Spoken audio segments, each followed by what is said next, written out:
Welcome to the ED Post Sports Chat. I'm Drew Rubenstein here again with Todd Murray. And Todd, the WVU women's basketball team keeps rolling and finally got into the top 25 poll earlier this week. And I guess to start off with, why did it take so long? Well, I think they started out the season getting some votes. They had the disappointing loss to the Buckeyes there in the opener. They played some teams that Mike Carey thought initially might give them a boost, but have turned out to not have quite the season that they thought.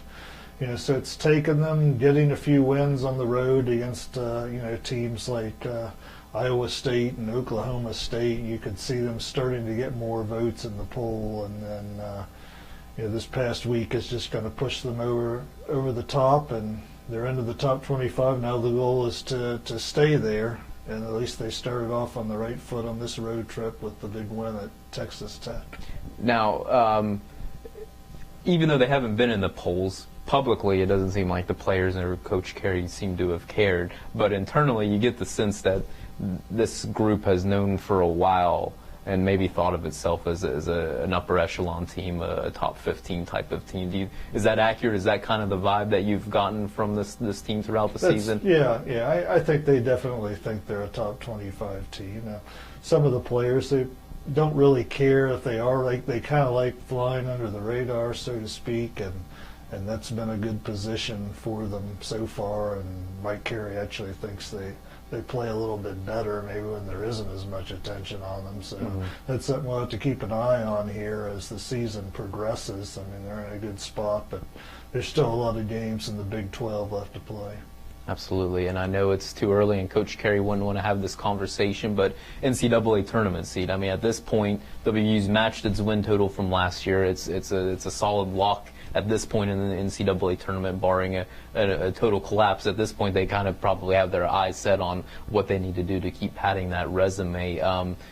Everybody knows that in the past WVU's had trouble getting out of that second round game, so they're looking at building this resume. What seed is realistic? Where are they looking long term wise? If you're looking at this program, where should they be aiming to be in March for the NCAA tournament? Well, I think clearly they'd like a top 5 seed. They'd like ideally, a 2 and 3 would be great.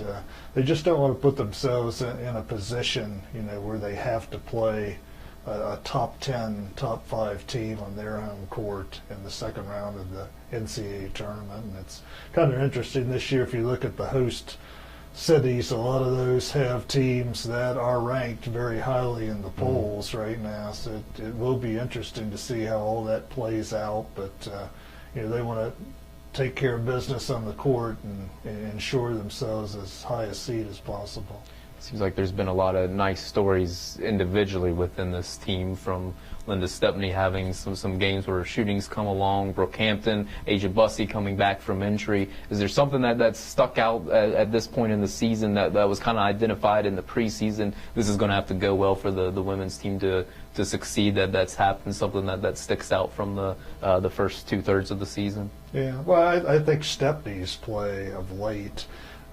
Mike Carey has been on her for the last couple of years to try to be more aggressive, take the ball to the basket, don't pass up open shots. And the last 2 or 3 games, she's really come alive and started doing this. And I thought it made a big difference, in the Iowa State game, obviously, and in the Oklahoma win, their last home game. And if that continues, that's really going to help all facets of their game. And a little bit on Crystal Caldwell, past 1,000-point mark for her career against Texas Tech. What sticks out about her? What has she been able to do over the course of her career? A versatile guard and kind of what Carey was looking for in the system? Very, very much so. I transferred here from Florida with somebody that they recruited out of high school. Is a very good shooter. Like most shooters, she can go through slumps, and she went through a really tough one here recently, but has come out of it. And Mike Carey constantly praises her work ethic. She's always staying after practice, putting up shots, and I know he's really happy, to see the success that she's had. And last one for you, the Texas, a rematch on Saturday, this time in Austin. You watched the first one in Morgantown. It was not a pretty show for WVU's offense for about 39.5 minutes or so. Does WVU just not match up well against Texas, or was it just one of those nights? How do you see this rematch playing out? Yeah, I mean, it's going to be, a big game in Austin there. WVU did not play well in Morgantown until very late in regulation. Then were able to pull it out in overtime. They're going to have to play 40 minutes, in Austin to come out with a win. I know Mike Carey's going to be hammering that point home until tip-off on Saturday. All right, very good. Todd, appreciate your time once again, and please continue to check ddpost.com for the latest on the women's basketball team. Thanks for watching again.